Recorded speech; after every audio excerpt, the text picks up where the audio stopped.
My name is Elena Varelli, and 3 nights ago, I turned 18. At my birthday dinner, right when the candles melted into wax and everyone started pretending things were normal, my mother leaned close to me and said quietly, "After dessert, we'll need you to sign a few documents. It's just something your grandfather arranged." I smiled like I always do. I nodded like I always do. But something in her voice felt rehearsed. So instead of going back to the table, I excused myself, walked upstairs to my room, locked the door, and opened the folder my grandfather had given me 2 years ago. The one he told me to never touch unless something felt wrong. That night, for the first time, something felt very wrong.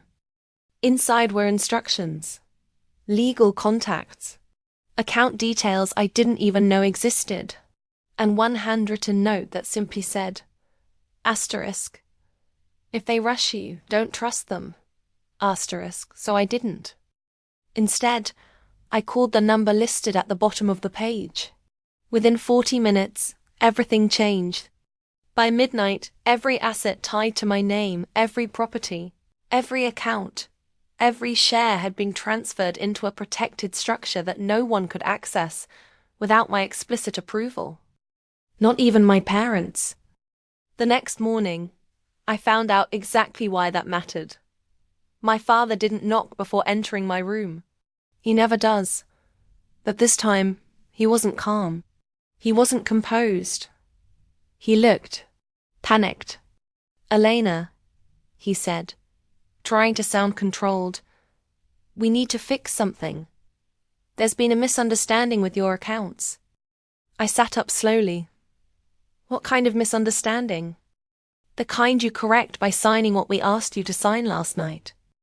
I tilted my head slightly. "I already took care of my accounts." That's when everything went silent. My mother stepped into the room behind him. My younger brother hovered in the hallway, confused but watching closely. No one spoke for a moment. Then my father asked, very carefully, "What do you mean you took care of it?" I held his gaze. "I mean everything is secured, legally, permanently." His face changed. Not anger, not yet. Fear. That was the moment I realized something I should have understood years ago. This was never about helping me. This was about control. Before I tell you what happened next, let me take you back to a summer 6 years ago. The summer everything actually started. I was 12 when my grandfather, Lorenzo Varelli, took me away for the summer to stay at his estate by the coast. At the time, I thought it was just a vacation. A break from school, from pressure, from the constant tension at home I couldn't quite explain. But it wasn't a vacation. It was preparation. Every morning he would sit me down with papers, real documents, contracts, financial summaries, and ask me simple questions. "What do you think this means? Who benefits here? What would you do differently?" At first, I didn't understand any of it. But he never rushed me, never corrected me immediately. He just watched how I thought. One afternoon, while we were sitting on the terrace overlooking the water, he said something that stayed with me, even if I didn't fully understand it at the time. "Trust isn't what people say, Elena. It's what they do when they think you're not paying attention." I remember laughing it off. I wish I hadn't. Because that same evening, I overheard a phone call I wasn't meant to hear. My father's voice, low, irritated. "She's just a child. You're overcomplicating this. When the time comes, we'll handle it." I didn't know what it was. But my grandfather did. The next day, he changed everything. That's when he gave me the folder. That's when he started teaching me not just how money works, but how people behave around it. "Everyone thinks inheritance is a gift," he told me once. "It's not. It's a test. And most people fail it." Years passed. Life moved on. And I almost forgot about those lessons. Until my 18th birthday. Until the documents. Until the urgency in my mother's voice. Back in the present, standing in my room, watching my parents try to regain control of a situation that was slipping through their fingers, I finally understood what my grandfather had been preparing me for. "You shouldn't have done that," my mother said, her voice tightening. "I should have done it sooner," I replied. My father stepped closer. "You don't understand the consequences of this." "No," I said calmly. "I think I finally do." What followed wasn't an argument. It was a revelation. Within hours, calls were being made. Lawyers were involved. My uncle, who later discovered had already begun negotiating sales of assets that were never legally his, started demanding explanations. But there was nothing they could do. Everything was sealed, protected, untouchable. And for the first time in my life, I wasn't reacting to their decisions. They were reacting to mine. That night, I sat alone in my room, holding my grandfather's note again. Asterisk. If they rush you, don't trust them. Asterisk. I used to think that was just advice. Now I understood it was a warning. The truth didn't come all at once. It unfolded slowly over the next few days. Documents surfaced. Intentions became clear. Plans I was never supposed to know about came to light. And every piece confirmed the same thing. I hadn't overreacted. I had just acted in time. A week later, I left the house.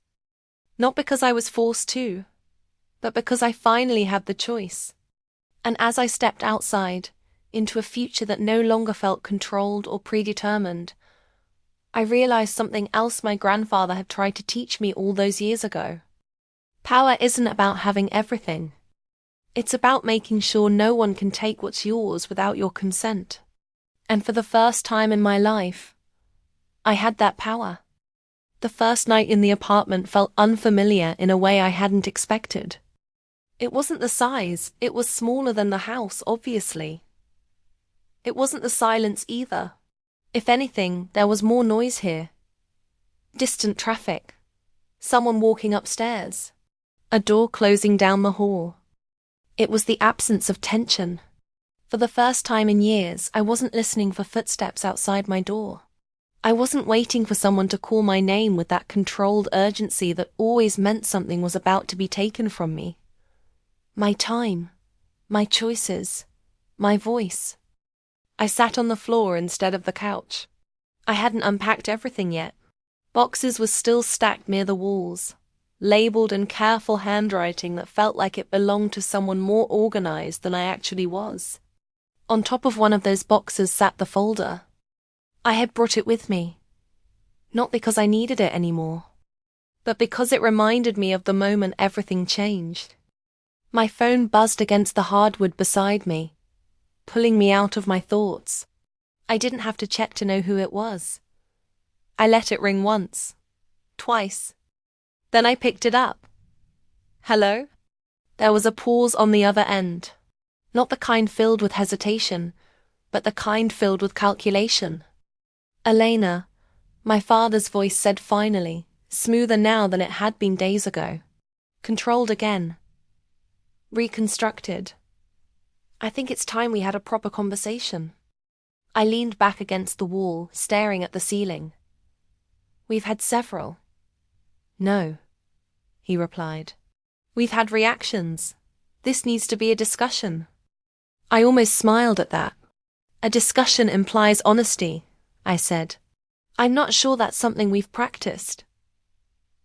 Another pause. "You've made your point," he continued, ignoring what I said. "That this doesn't have to become permanent." There it was, not an apology. A negotiation. "It already is permanent," I said calmly. "Legally. Legality can be adjusted." "No," I said, my voice quieter now but sharper. "It really can't." "No," I said, my voice quieter now but sharper. "It really can't." For a moment I thought he might lose control again, that the anger I had seen before would surface, but it didn't. Instead, He changed tactics. "You're isolating yourself," he said. "You walked away from your family over a misunderstanding." I closed my eyes. A misunderstanding doesn't involve pre-drafted documents and urgency timed to a birthday dinner. You're too young to see the full picture, and you didn't expect me to see any of it. Silence. This time, it lingered longer. When he spoke again, the warmth in his voice was gone. "You're making a mistake. I learned from yours." I ended the call before he could respond. The quiet that followed felt different from the silence in the mansion. This one didn't press down on me. It didn't feel like something was hiding inside it. It felt open. That didn't mean everything was over. If anything, it was just beginning. 2 days later, I met with the lawyer my grandfather had connected me to years ago. Her office overlooked the city, all glass and clean lines. The kind of place designed to make everything feel transparent, even when it wasn't. She didn't waste time. "They're restructuring," she said, sliding a document across the desk toward me. "Not illegally, not yet. But they're repositioning assets around the ones they can no longer access." I skimmed the page, recognizing names, properties, fragments of a system I had only recently begun to fully understand. "Can they touch anything that's under my control?" "No," she said simply. "That part is airtight. Your grandfather made sure of it." I nodded slowly. "And the rest?" She leaned back slightly, studying me in a way that felt familiar. Evaluating. Measuring. "The rest," she said, "depends on how involved you want to be." I looked down at the papers again.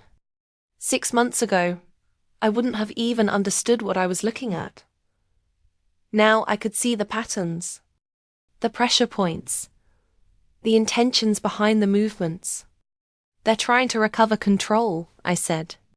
"Yes, and they think I'll step back." She didn't answer that. She didn't have to. I exhaled slowly, then met her gaze. "Then I don't step back." Something shifted in her expression, not surprise, exactly. More like confirmation.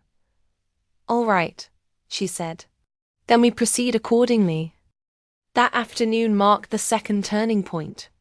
The first had been securing what was mine. The second was deciding what to do with it. Over the next week, I stopped reacting entirely. I didn't answer calls. I didn't respond to messages.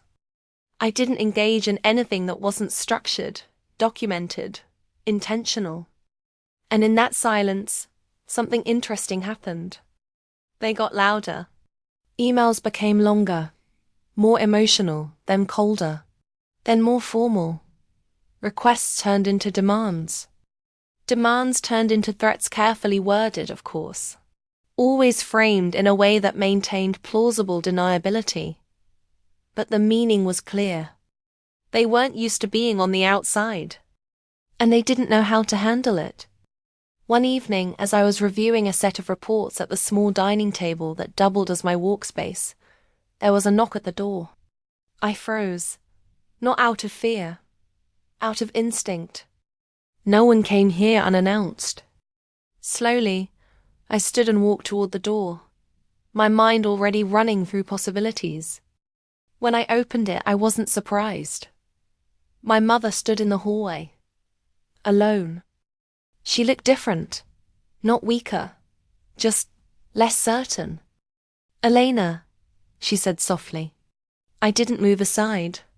"What are you doing here?" "I needed to see you." "You've seen me." Her expression tightened slightly, but she didn't push past me. "Can I come in?" "No." The word came out before I could soften it. Not because I wanted to be cruel, but because I finally understood something I hadn't before. Access is a form of control, and I was done giving it away without thinking. She nodded slowly, accepting it more easily than I expected. "I won't take much of your time," she said. "I just wanted to explain." I crossed my arms lightly. Then explain. For a moment, she looked like she might try to construct some version of the truth that was easier to say. But then she stopped. And what came next wasn't polished. It wasn't strategic. It was honest. We didn't think you'd be ready, she said. I frowned slightly. Ready for what? For responsibility. For the complexity of everything your grandfather left behind. So your solution was to take it before I could understand it. Her eyes flickered. To manage it. That's not what the document said. She didn't argue with that, because she couldn't. The hallway felt quieter now. Even the distant sounds from other apartments seemed to fade. We thought we were protecting you, she said finally. I held her gaze. No, I said. You were protecting your access. The words landed harder than I expected them to. Not because they were harsh, but because they were true. She looked down for a moment, then back at me. And what happens now? She asked. It was a simple question, but it carried everything behind it. Years of assumptions, control, distance, decisions made without me. I thought about it carefully before answering. Now, I said, things are clear. She waited. And clarity doesn't go away just because it's uncomfortable. For a second, I saw something shift in her expression. Not defeat. Not acceptance. Understanding. It wasn't complete. But it was there. She nodded once. Then, without another word, she turned and walked down the hall. I closed the door quietly. And for a long moment I just stood there. Not relieved. Not victorious. Just steady. Because this wasn't about winning. It never had been. It was about seeing things as they actually were. And deciding, finally, what I was going to do about it. I walked back to the table, sat down, and pulled the documents closer. There was still work to do. And this time, I wasn't doing it for anyone else. The next morning, I woke up earlier than usual. Not because I had somewhere urgent to be, but because my mind refused to stay still. It kept moving, connecting pieces, replaying conversations, anticipating outcomes that hadn't happened yet. For years, everything in my life had been reactive. Decisions were made around me, and I adjusted accordingly. But now, there was no script to follow. Only choices. I made coffee in a kitchen that still felt temporary, leaning against the counter, as the city slowly came to life outside the window. There was something grounding about doing simple things on my own terms. No expectations attached. No one watching. Just quiet ownership of small moments. By the time I sat down at the table, my phone already had 3 new emails. All of them were from people I had never spoken to directly before, but recognized immediately from documents I had reviewed over the past week. Advisors, managers, people who had always operated one layer above me, assuming they never needed to deal with me at all. Until now. The tone of the messages was careful, professional, but underneath it, there was uncertainty. They didn't know who I was yet. They didn't know how I would respond. And that gave me an advantage I hadn't expected. I opened the first email slowly, reading every line, not just for information, but for intent. What they were asking. What they weren't saying. What they assumed I wouldn't question. Then I replied. Short, direct, precise. No emotion. No unnecessary explanations. Just clarity. By the time I finished responding to the third message, something had shifted again. Not around me. Inside me. I wasn't just holding control anymore. I was using it. Later that afternoon, I returned to the lawyer's office. This time, I didn't wait to be guided through the conversation. I want full visibility, I said as soon as we sat down. Not summaries, not filtered reports. Everything. She studied me for a moment, then nodded. That's going to require restructuring how information flows to you. Then we restructure it, and it will put you in direct contact with people who are used to operating independently. I didn't hesitate. Then they adjust. There was no arrogance in the words, just certainty. Because I had already seen what happened when I stayed passive. I wasn't going back to that. Over the next few days, the changes began. Access points shifted, reporting lines adjusted. People who had never needed my approval before suddenly found themselves waiting for it. And with each decision, I learned something new. Not just about the system, but about the people inside it. Some adapted quickly, efficient, professional, focused on maintaining stability. Others resisted subtly at first. Delays, vague responses, small attempts to maintain control in areas they thought I wouldn't notice. They underestimated how closely I was paying attention. By the end of the week, patterns had already formed. Trust wasn't based on titles. It was based on behavior. Exactly like my grandfather had said. One evening, as I was reviewing a set of financial summaries that finally made complete sense to me, I came across something that didn't fit. It was small, easy to overlook. A minor allocation, buried under layers of larger transactions. But it didn't align with the rest. I leaned back in my chair, staring at the numbers. Then I pulled up previous reports. The same pattern appeared. Not identical but consistent enough to matter. I felt that same quiet instinct I had the night of my birthday. Something isn't right. The difference now was that I knew what to do with that feeling. The next morning I requested a meeting, not with my lawyer, with the person responsible for that section of the reports. His name was Adrian Keller. Mid-level. Experienced. Quiet reputation for being reliable. He arrived exactly on time. Composed. Respectful. Slightly cautious. "Miss Varelli," he said as he took a seat across from me. "Elena," I corrected. He nodded once. "Elena." I slid the documents across the table. "Walk me through this." He glanced down, scanning the page quickly. "It's a standard allocation adjustment," he said. "Nothing unusual." "It's not standard," I replied.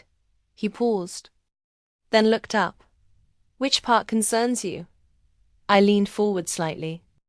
"The part where it repeats just enough to disappear into everything else." Silence, not long, but long enough. "I'd like a detailed explanation," I added. His posture shifted almost imperceptibly. Not defensive. "Careful. I'll need to pull additional records," he said. "You'll have them by when?" "End of day." "Good." The meeting ended there. Clean. Controlled. But as he left the room, I knew something had changed. Not because of what was said, but because of what wasn't. By evening, the report he sent was thorough, organized, technically correct, and still incomplete. I read it twice, then a third time, and the same conclusion settled in. He wasn't lying, but he wasn't telling me everything. The next step wasn't confrontation. It was confirmation. Over the following days, I expanded the scope quietly, requested parallel reports, cross-checked timelines, connected details that weren't meant to be connected. And slowly, the picture became clearer.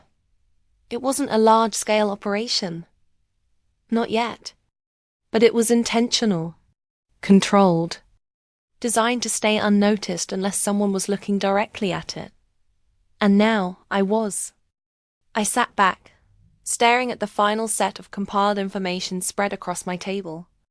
There it was, not a suspicion anymore, a fact. For a brief moment, I considered what the old version of me would have done.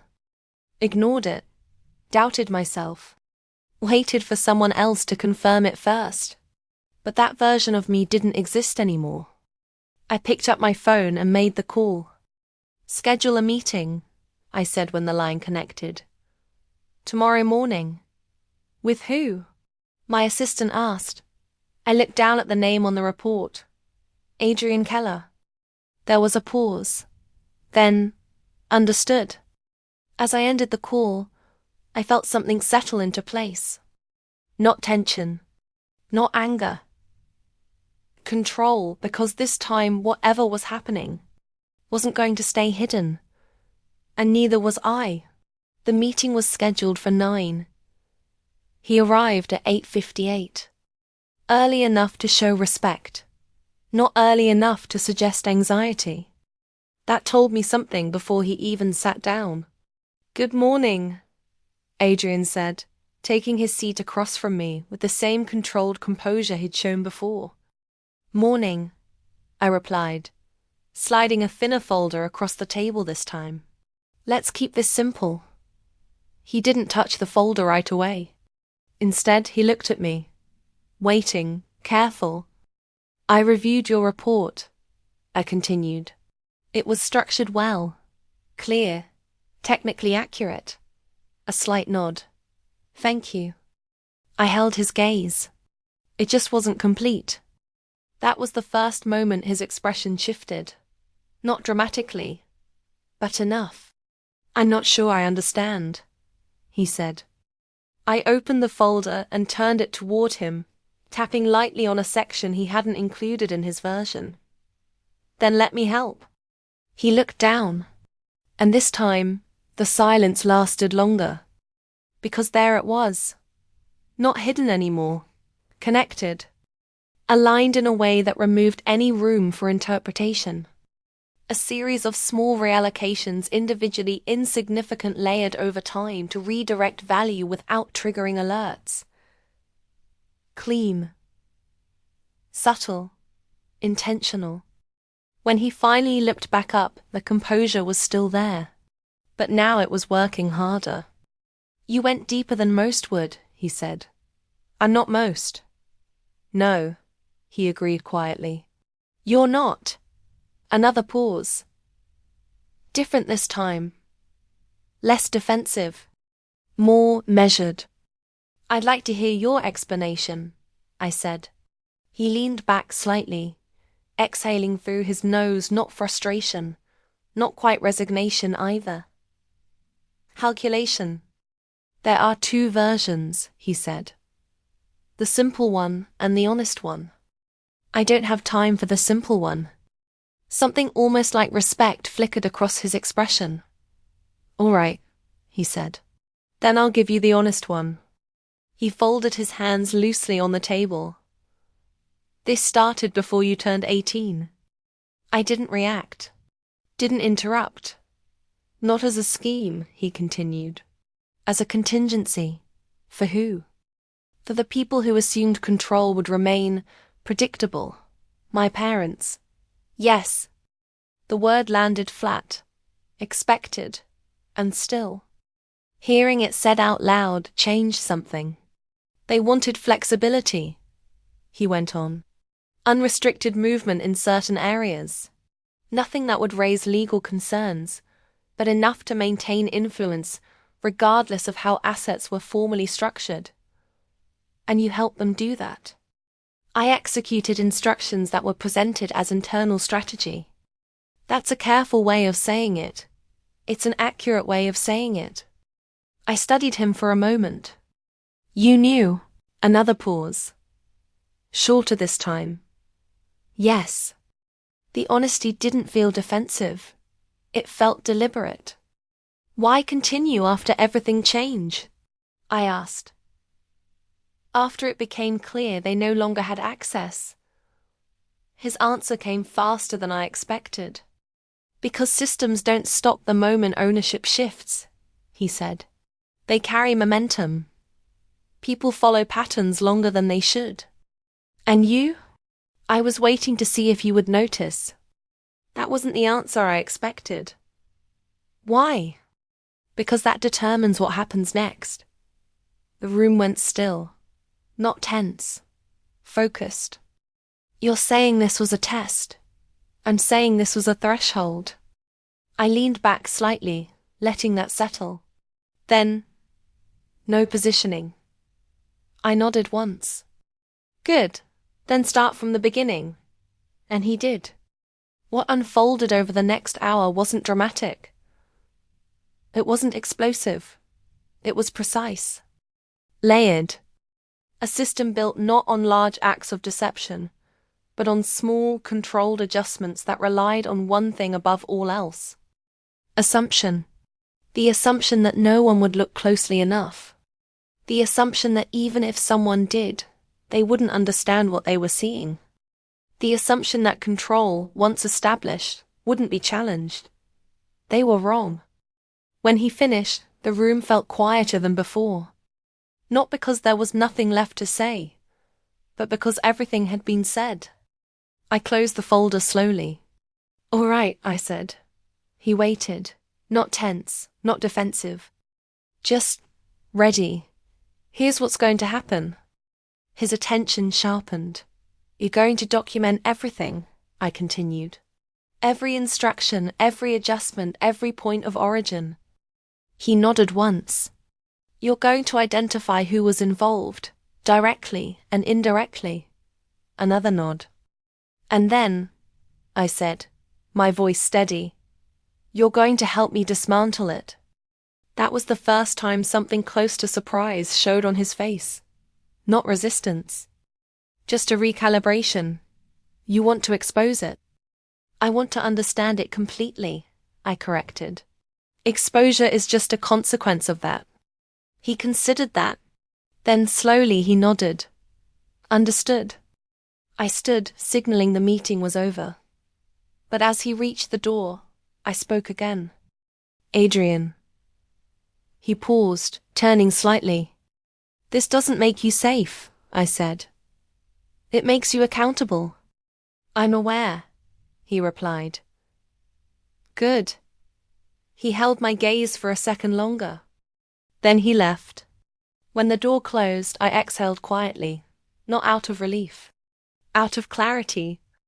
Because now, there were no unknowns left in this part of the system. Only decisions and consequences. I walked back to the table, looking down at the documents spread across it. A week ago, this would have overwhelmed me. Now, it felt like structure, like something I could take apart piece by piece until there was nothing left hidden inside it. My phone buzzed again. Another message. Another request. Another piece of a system that was still adjusting to the reality of me. I picked it up, already knowing what I was going to do. For years, everything around me had been designed to move without my input. Now, nothing moved without my awareness. And soon, nothing would move without my permission. The documentation began that same day. Not slowly, not cautiously, precisely. Adrian didn't disappear after the meeting, and that told me more than anything he had said.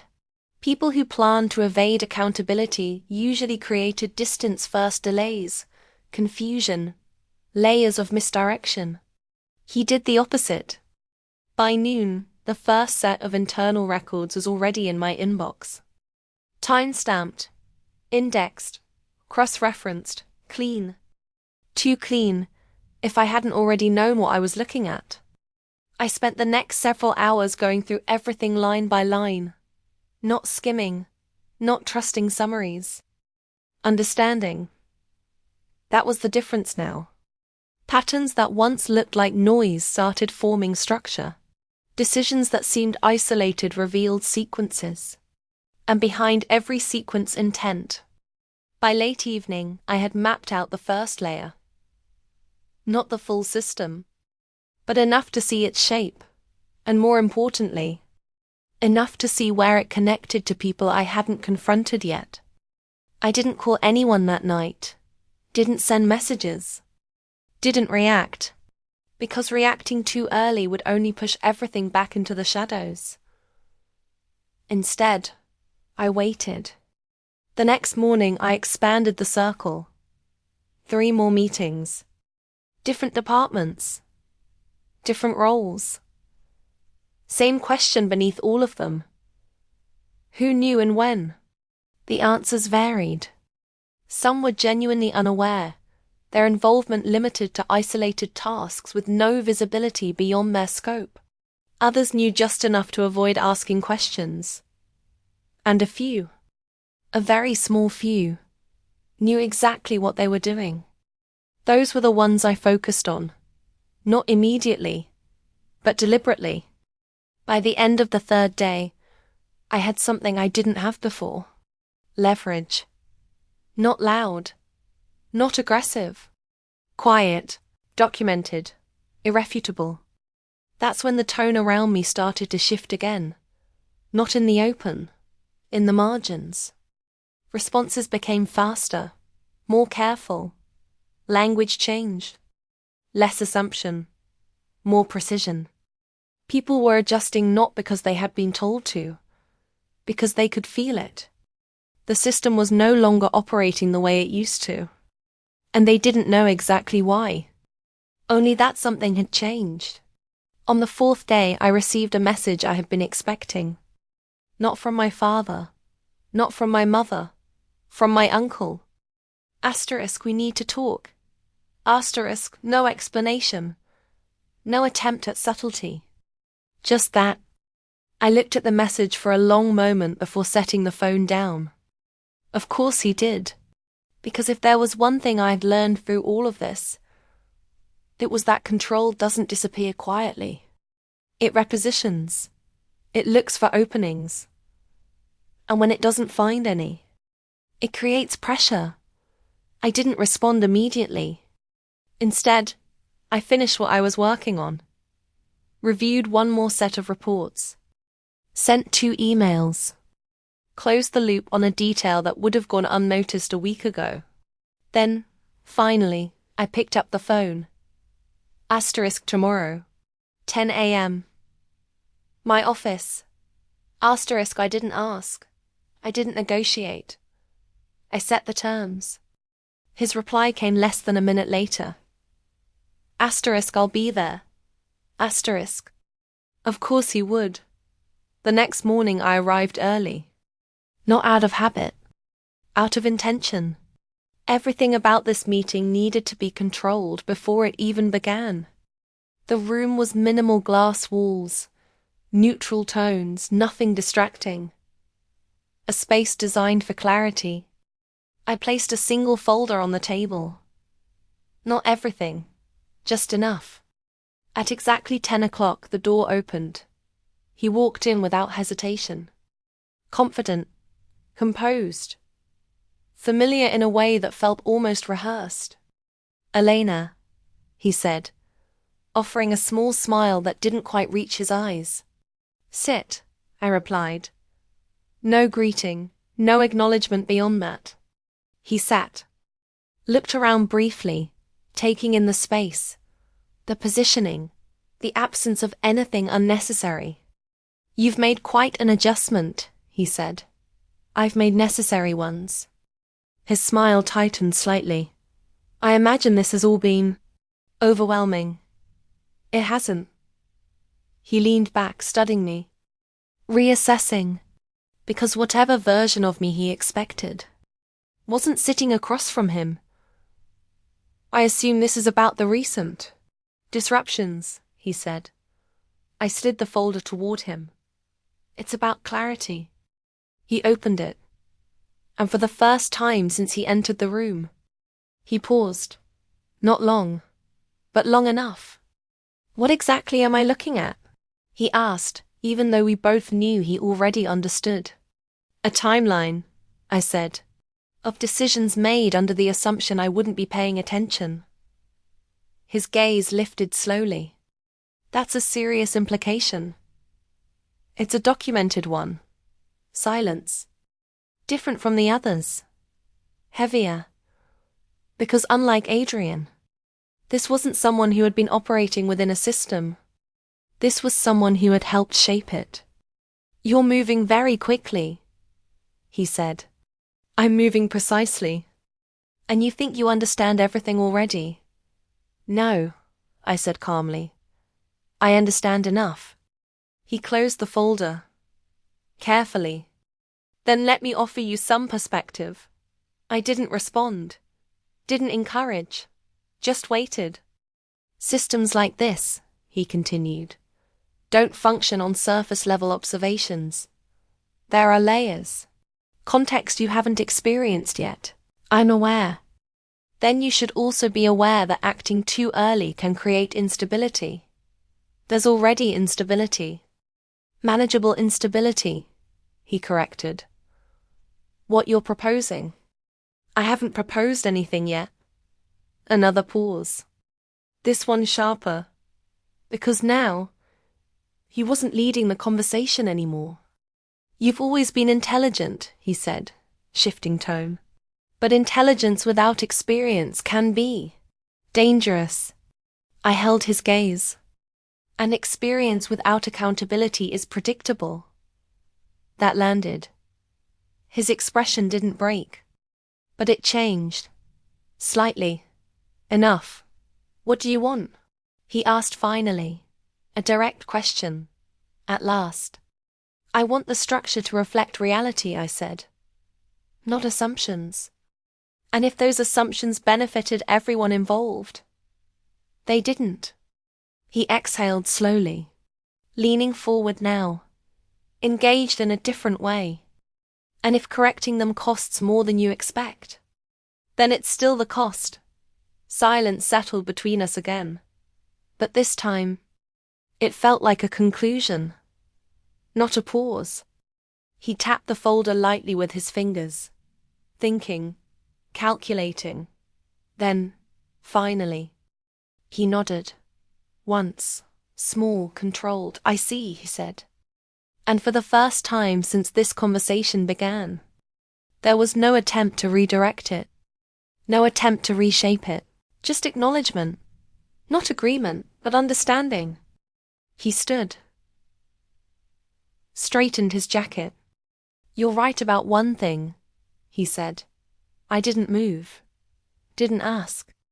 This won't stay contained, he continued. What you're doing, it expands. I know. And when it does, he added, you won't just be correcting the past. His eyes met mine. You'll be defining what comes next. I didn't look away. That's the point. A brief pause. Then he gave a small nod. Not approval. Not approval at all. Something closer to recognition. And without another word, he walked out. The door closed behind him with a soft, final click. I stayed where I was for a moment, not replaying the conversation, not second-guessing. Just still. Because that was it. The shift had happened. Not quietly, not completely, but undeniably. This was no longer about uncovering what had been done. It was about deciding what would be allowed moving forward. And for the first time, everyone involved knew it. After he left, the room didn't feel empty. It felt settled. Like something that had been circling for weeks had finally landed in one place. Clear enough to see without second-guessing. I didn't need to replay the conversation. There was nothing hidden inside it. He understood. That was enough. I gathered the folder, closed it carefully, and walked out without rushing.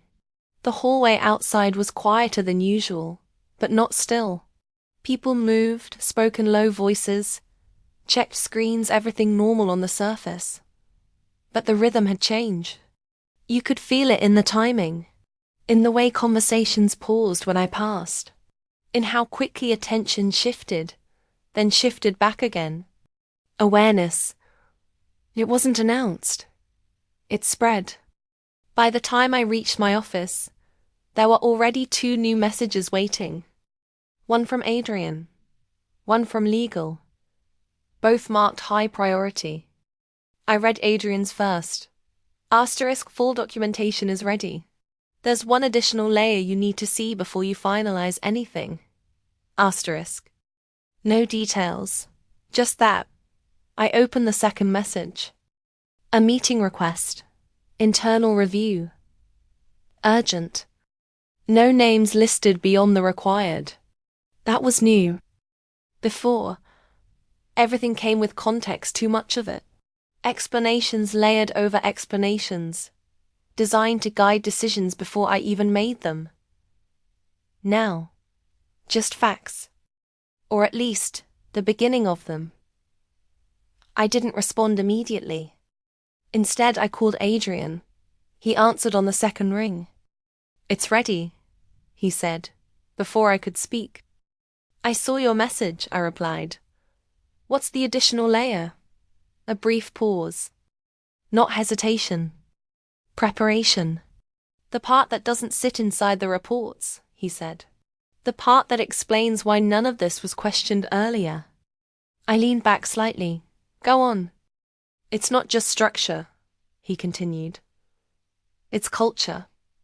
Patterns of approval. People signing off on things they didn't fully review because they trusted the process. Or the people controlling it." "Yes." Silence. Short. Focused. "How far does it go?" I asked. "Far enough that if you address it directly, it won't just be correction. It'll be disruption. It'll be exposure," he said. I considered that. Not the word itself. The weight behind it. "Send me everything," I said. "It's already on its way." I ended the call and waited. Not long. The file came through within minutes. Larger than anything he'd sent before. Not just numbers. Names. Approvals. Not surprised. Just clear. Because now, the decision in front of me wasn't about fixing a flaw. It was about redefining a system. My phone buzzed again. The meeting request. Still waiting. I accepted it. Asterisk 1 hour. Asterisk that gave me enough time. Not to prepare a reaction, but to decide a direction. When I walked into the room, it was already full. Not crowded, but complete. People who rarely sat at the same table were there now. Legal, finance, operations, all of them composed. All of them aware that something had shifted, even if they didn't yet know exactly what. I took my seat at the head of the table. No introduction, no formal opening, just presence. For a moment no one spoke. Then someone from legal began. "We've identified several areas that may require review." "We're past identification," I said calmly. The room went still. Not tense. Attentive. I placed the file on the table. Not sliding it toward anyone. Just setting it down. "Everything you're about to discuss is already here," I continued. "Documented. Cross-checked. Understood." A glance moved across the room. Subtle. Quick. "What we haven't discussed yet," I added, "is what happens next." That was the shift. Not in volume, in focus. Because until now, everything had been about the past. Now, it wasn't. "We can initiate a phased review," someone suggested. "Limit disruption while—" No, the word wasn't sharp. But it was final. "Phased reviews maintain the conditions that allowed this to exist," I said. "They don't change them."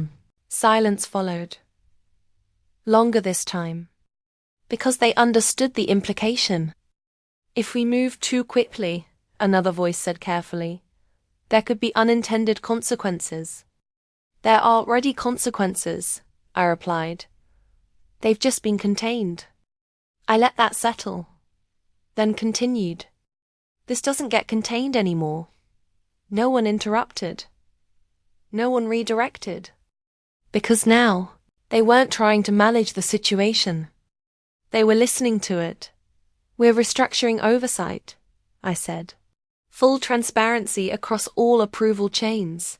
No isolated authority without direct accountability. I could see it in their expressions. Not resistance. Adjustment. Rapid. Measured. And the individuals involved, someone asked, will be evaluated based on actions, I said. Not assumptions. Not history. Actions. Another pause. Then a nod. Then another. Small. Controlled. But real. Because the direction was clear now. Not aggressive. Not reactive. Decisive. The meeting didn't last long after that. It didn't need to. The details would follow. The implementation would take time. But the shift, that had already happened. When I walked out of the room, the energy felt different from before. Not uncertain. Aligned. Not completely. But enough.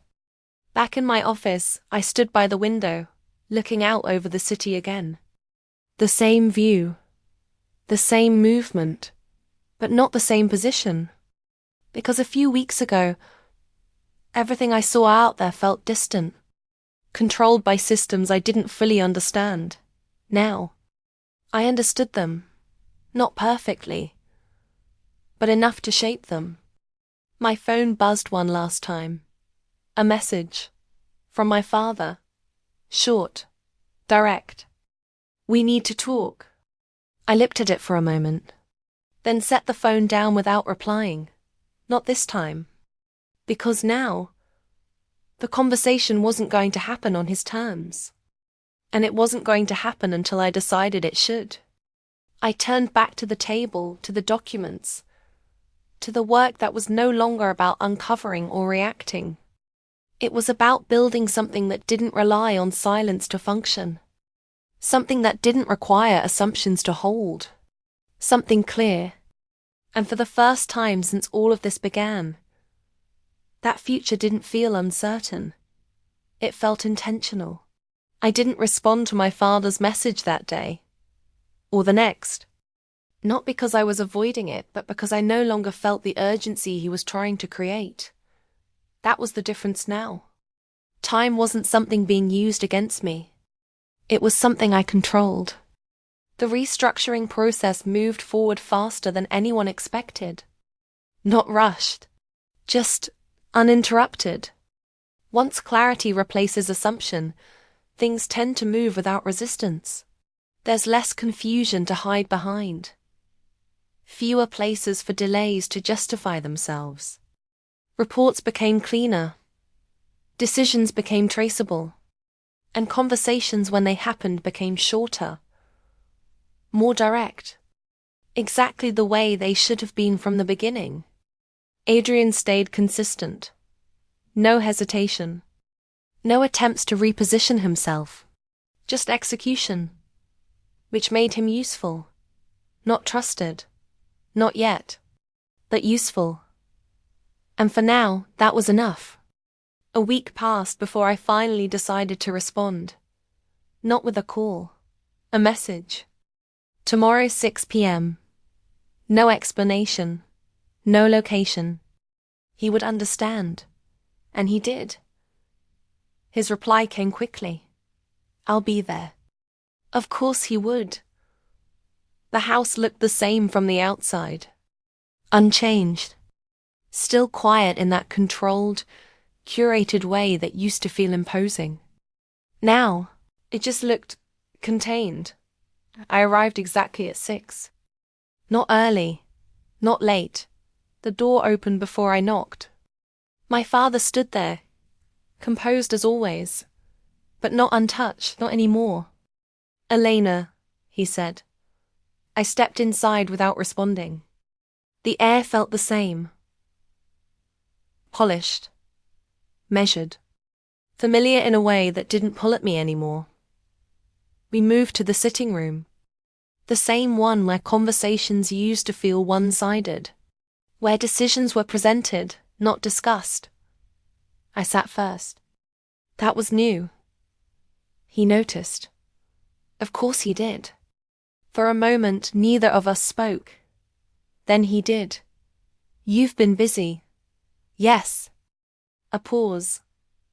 "I've been reviewing what you've done," he continued. "The changes, the restructuring. I didn't ask how. I already knew. Information still moved. Just not the way it used to." "And?" I said. He exhaled slowly. "It's thorough, not praise. Acknowledgement. You didn't expect that," I replied. "I didn't expect you to move this quickly. I didn't expect to need to." Silence. But not empty. Measured.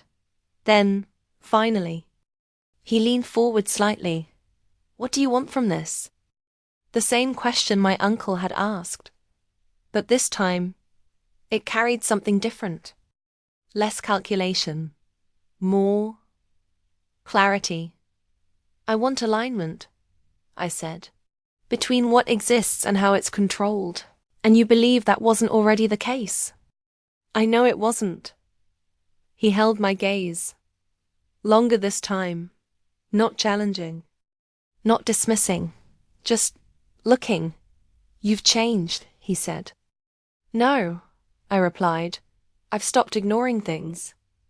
That landed. Because it wasn't an accusation. It was a fact. "And where does that leave us?" he asked. There it was. Not business. Not structure. I considered the question carefully. Not because I didn't have an answer, but because this was the first time it actually mattered how I said it. "It leaves us with clarity," I said finally. "That's not an answer." "It is," I replied calmly. "It just doesn't resolve anything on its own." Another pause. Then, "What are you asking for?" I shook my head slightly. "I'm not asking for anything." "Then what is this?" I met his gaze without hesitation. A boundary. That was the word that changed everything. Not control. Not power. Boundary. Because boundaries don't take. They define. "And if I don't agree with it?" he asked. "It doesn't require your agreement." Silence. Heavy this time. Not tense. But real. Because for the first time, there was nothing left to negotiate. He leaned back slowly, processing, adjusting, understanding something he hadn't needed to before. "You're serious," he said. "I've been serious." "No," he replied quietly. "This is different." I didn't respond, because he was right. This wasn't reaction anymore. This was position. "And your mother?" he asked after a moment. "What about her?" "She believes this can still be repaired." I let out a slow breath. "Repair requires acknowledgement," I said, "not just intention. And if that happens, then we see what's actually possible. Not a promise. Not a rejection. Just truth." The conversation didn't escalate after that. It didn't soften either. It just settled into something neither of us had experienced before. Honesty without control attached to it. When I stood to leave, he didn't stop me. Didn't try to extend the moment. "Elena," he said as I reached the door. I paused. "Not turning yet. You handled this well," he added. I looked back at him. For a second I considered responding. Then I didn't, because some acknowledgements don't need to be answered. I stepped outside. The air felt different here. Not because it had changed, but because I had. And as I walked away from the house, I realized something that hadn't been clear until now. This was the resolution. Not the kind that ties everything together neatly. Not the kind that restores what was there before. But the kind that leaves things exactly as they are. Visible. Defined. And real. I didn't lose anything. I stopped holding on to what was never stable to begin with. And in its place, I built something that didn't depend on anyone else to remain intact. Something quiet. Something deliberate. Something mine. And for the first time, that was enough. The next few weeks didn't feel dramatic. There were no confrontations waiting around corners. No sudden reversals. No hidden moves left to uncover. Just work. Steady. Structured. Intentional. And that was new. Because before, everything had felt like it was building towards something I couldn't see. Now, it felt like everything was finally moving in a direction I had chosen. The restructuring settled into place faster than expected. Not because it was simple, but because once transparency was established, resistance had nowhere to hold. People adapted. Some out of professionalism. Some out of necessity, and a few quietly out of respect. Not for me, not yet, but for the clarity of the system itself. Adrian became part of that system, not central, not trusted beyond his role, but consistent, predictable in a way that made him reliable for now. And I learned something from that. Trust isn't given all at once. It's built in layers. Observed, tested, confirmed, or not. One evening, as I was closing down for the day, I noticed something I hadn't seen in a while. No pending messages. No unresolved flags. No quiet inconsistencies waiting to be explained. Just stillness. Not the curated silence of the mansion.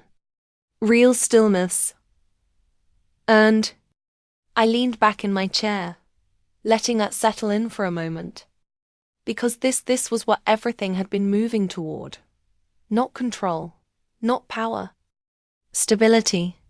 The kind that doesn't depend on who's watching. The kind that holds even when no one is. My phone buzzed lightly against the desk. A message. From my mother. Asterisk, can we meet? Asterisk. I read it once. Then again. Not searching for hidden meaning, just taking it as it was. Simple. Direct. Different. I didn't respond immediately. Not out of hesitation. But because I no longer reacted on impulse. That part of me was gone now. In its place. Something quieter. More deliberate. I set the phone down and finished organizing the last of the documents on my desk. Closed my laptop. Turned off the lights. Only then did I pick it back up. Tomorrow. Afternoon. Her reply didn't come right away. And for the first time, that didn't mean anything. The next day I chose the location. Not the house. Not the office.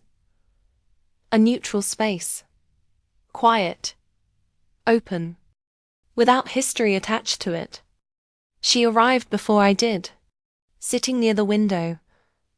Hands folded loosely in front of her. Looking out like she was trying to find something in the distance. When I walked in, she turned. Stood. For a second, we just looked at each other. No performance. No pretense. Just recognition. Elena, she said softly. I nodded once and took the seat across from her. What did you want to talk about? I asked. No build-up, no easing into it. She exhaled slowly. Not nervous. Careful. I've been thinking, she said, about everything that's happened. I didn't interrupt.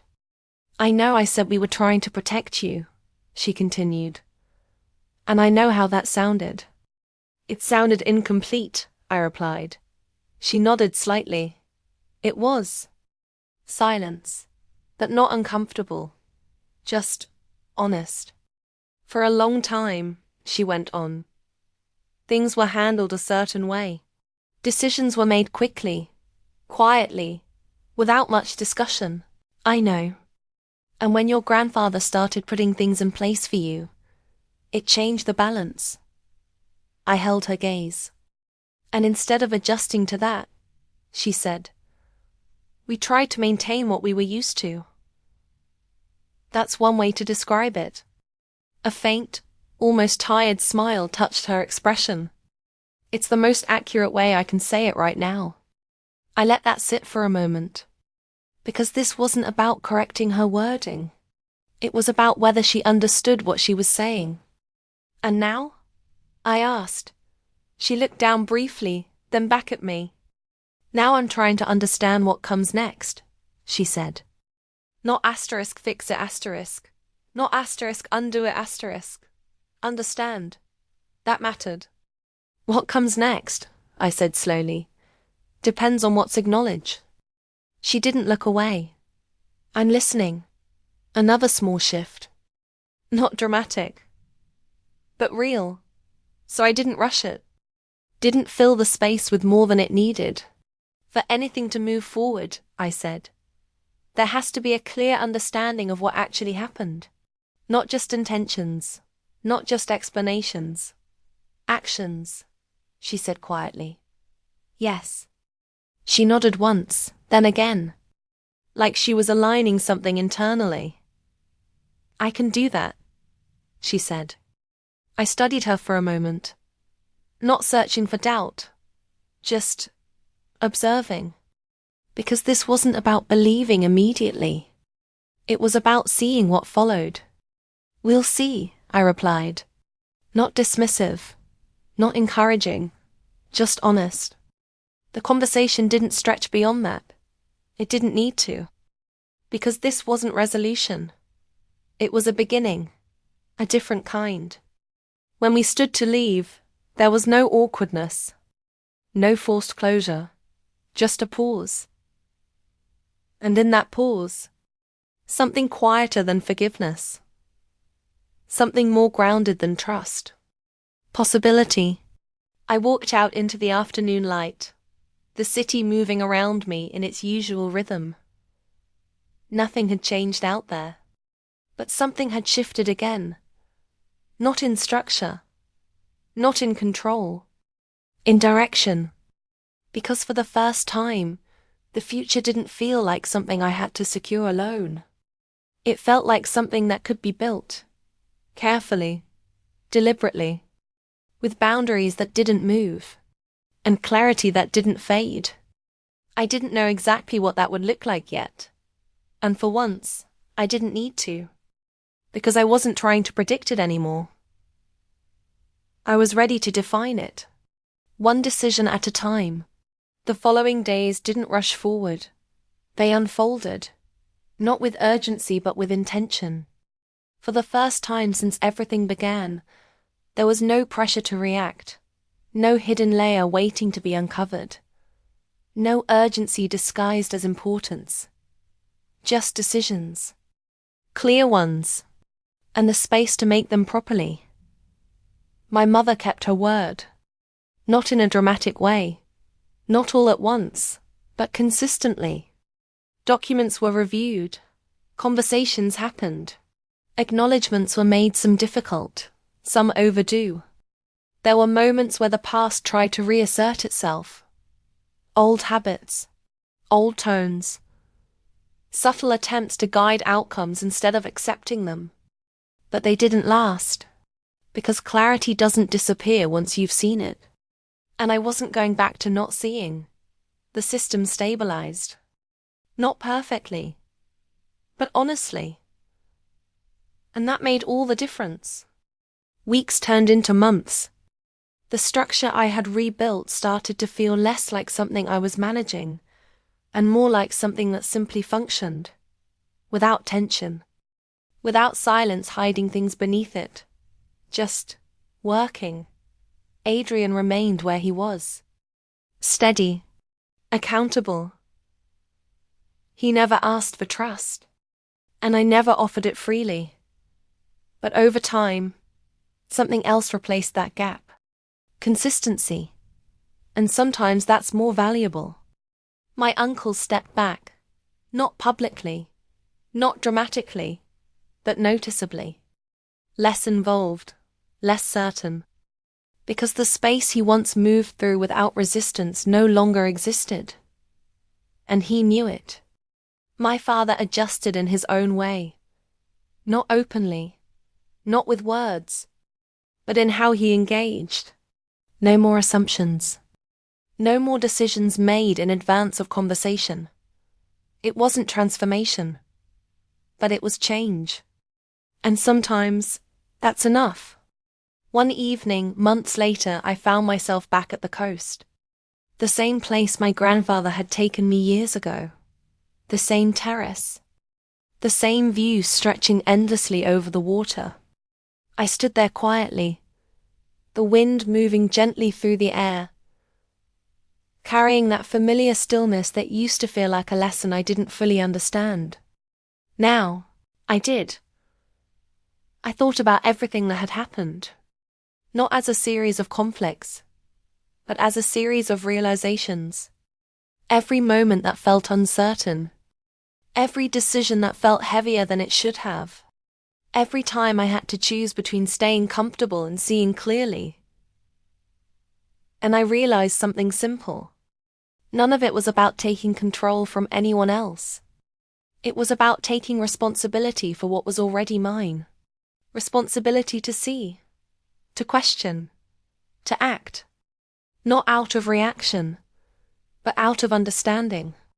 I reached into my bag and pulled out the folded note my grandfather had given me all those years ago. The edges were worn now, but the words were still clear. If they rush you, don't trust them. I smiled slightly, not because it felt like a warning anymore, but because it had become something else. A reminder of where this started and why it mattered. I folded it carefully and placed it back, then looked out at the horizon one more time. There was no final revelation waiting there. No dramatic ending. Just quiet certainty. Because the truth is, not every story ends with everything fixed. Some stories end with everything understood. And that's what this was. Not an ending. A foundation. Something steady. Something clear. Something that didn't depend on anyone else to hold its shape. I turned and walked away from the terrace slowly, not looking back this time, because I didn't need to. Everything I needed to carry forward, I already had. And if you stayed with this story until the end, then you understand something most people overlook. Clarity changes everything. So if this story made you think, if it pulled you in, or if it reminded you of something real, make sure to subscribe. Share this story with someone who needs it. Like the video, and leave a comment with your thoughts. Because sometimes the stories we connect with the most are the ones that show us what we were finally ready to see.